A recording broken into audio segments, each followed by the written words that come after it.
आधार social फाउंडेशनच्या वतीने देण्यात येणारा अटल शक्ती आणि अटल साधना पुरस्कारांचा कार्यक्रम आता 29 जानेवारी रोजी होणार आहे।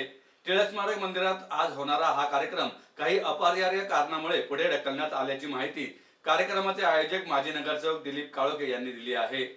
आधार सोशल फाउंडेशनच्या वतीने दरवर्षी हा कार्यक्रम आयोजित केला जातो। यंदा हा कार्यक्रम आज म्हणजे 27 जानेवारीला होणार होता, मात्र काही कारणास्तव हा कार्यक्रम पुढे ढकलण्यात आला असून हा कार्यक्रम आता 29 तारखेला टिळक स्मारक मंदिरात होणार असल्याचं दिलीप काळोखे यांनी सांगितलं। नमस्कार।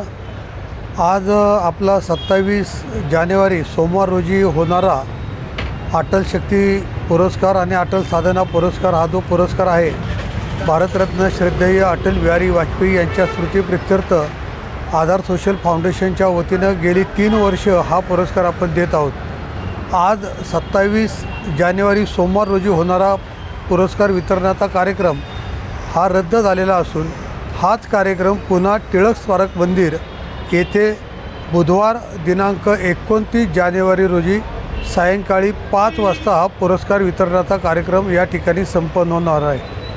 गेली 3 वर्ष पुरस्कार हा देत असताना यंदाचा पुरस्कार जो आहे तो महाराष्ट्र राज्याचे महसूल मंत्री, भारतीय जनता पार्टीचे प्रदेशाध्यक्ष आदरणीय चंद्रशेखरजी बावनकुळे साहेब यांच्या हस्ते हा पुरस्कार वितरण सोहळा होणार असून या कार्यक्रमाचे अध्यक्ष आदरणीय मुरलीधर अण्णा मोहोळ केंद्रीय राज्यमंत्री हे आहेत।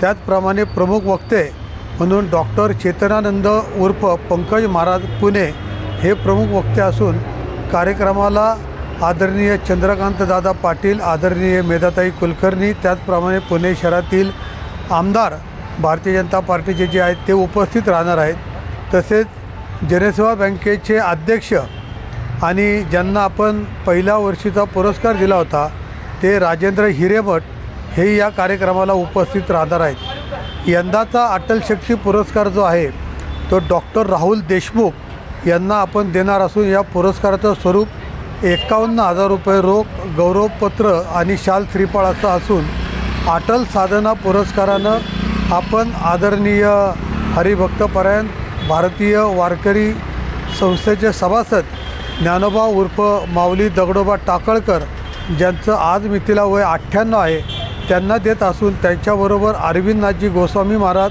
त्याचप्रमाणे मोडी भाषेचे अभ्यासक प.क. जोशी, आंतरराष्ट्रीय कबड्डीपटू स्नेहल शिंदे साखरे, आबा माऊली तुपे, याचबरोबर आपण हे पुरस्कार देत असताना शाहीर हेमंतराजे मावळे आणि प्रसाद खंडागळे जेजुरी देवस्थानचे विश्वस्त आहेत, त्यांना आपण हे पुरस्कार देत असताना राष्ट्रीय कीर्तनकार चारुदत्त आपळे या 7 मान्यवरांना आपण अटल साधना पुरस्कारानं या ठिकाणी सन्मानित करणार आहोत।